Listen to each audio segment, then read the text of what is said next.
ఇశ్రాయేలును కాపాడువాడు కునుకడు, నిద్రపోడు. అలాగా సంవత్సరం అంతా మనల్ని కాపాడుతూ వచ్చినాడు. ఎన్ని కీళ్ళు, ఎన్ని ఇబ్బందులు, ఎన్ని అనర్థాలు, ఎన్ని ఆపదలు బైబిల్లో రాయబడుతూ వచ్చింది.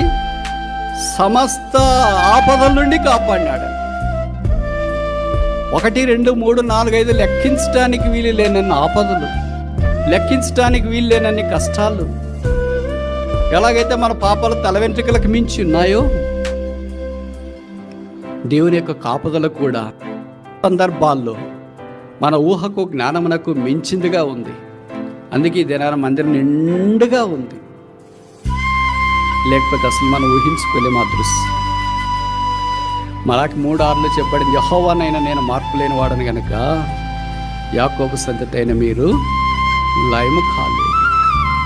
ఆయన కృపను బట్టి, ఆయన విశ్వాసతను బట్టి, ఆయన వాత్సల్యతను బట్టి మనం లయము కాకుండా కాపాడబడుతూ వచ్చినాం.